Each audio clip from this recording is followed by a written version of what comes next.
tried everything I could think of, and it didn't work. It didn't work. I gave up. I didn't know how to do it. I couldn't figure the way out. You know, people say they hit rock bottom, but I hit much farther than rock bottom. I mean, I was in and out of jail, been to prison, and my journey in homelessness, I guess, could be defined as terrifying. I never thought I'd be homeless. I was arrogant. Surprise, you're homeless. Surprise, you know better than these people down here. It was like a country western song, really. Because my house burned down in a fire. My mom got cancer and died.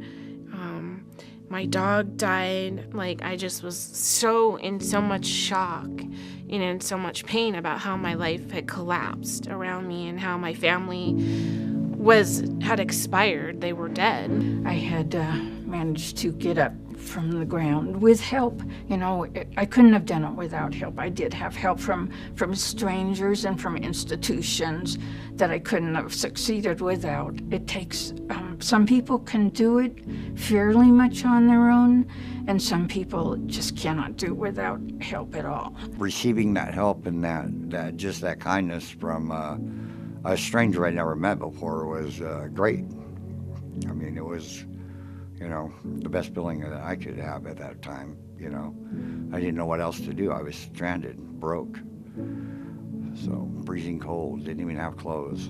But they just kind of approached me and said, you seem like a really nice lady and you seem like you could use a different change of circumstances. Does it really matter who the person is if they're crying for help? And that's what we try to encourage them and show them that there's hope, there's help. And they got help from the God that's the God of the impossible, the one that won't give up on them when everybody else has. I sat in that man's office for 4.5 hours, amazed. His genuine love for people, me included, that he showed me.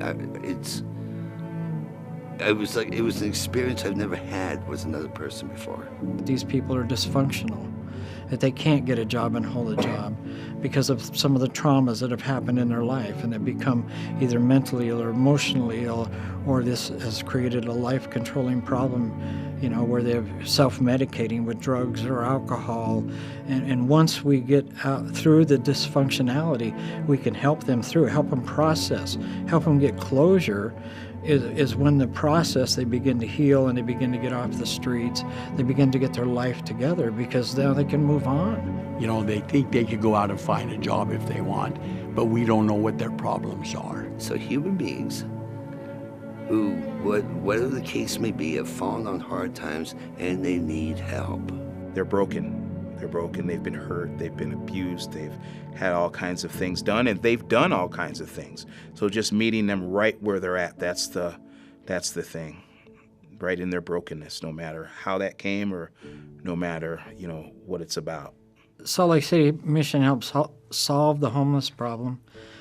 One of the things we do is we go pick them up, we feed them breakfast first, and then we bus in those every morning and try to work with them. We try to find out what they need to help them get off the streets. ID, what's holding them back? What is keeping them on the streets? And what can we do to help them? Provide a rehab, education. They have a home for men who's trying to get their life together, church services, Bible studies. And the other group of people we serve would be what we classify as the working poor. So these are not people that are living out on the street, but they're 1 or 2 paychecks away from becoming homeless. So they go through, more than half of these families go through crisis every month. They're dealing with paying a utility bill or a child's medical bill or a car repair or buying groceries or school supplies. And so they're constantly in crisis because there's more month and bills than there is money. Those folks, of course, we do outreaches. We have the food pantry. We have the clothing room. We collect furniture and appliances.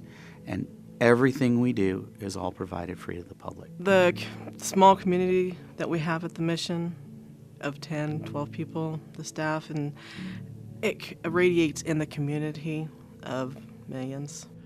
And that is the mission's purpose, is to help people, with real change, not just spare change. We don't want to just, give them a meal or make them feel good for a moment. We want to help them for the rest of their lives. Everybody comes together and just donate their time, donate some resources, just donate something. Anybody has anything to donate, such as clothing, female, male, baby clothes, furniture, appliances, housewares. When we do receive stuff, we give it away free. And we give it to people who's unfortunate, who cannot shop at any store, even thrift shops.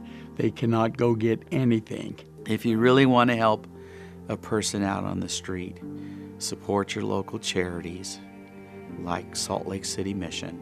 Be a help to the community, because it's a community problem, and if we all get involved, we can make a difference. No, God bless you all.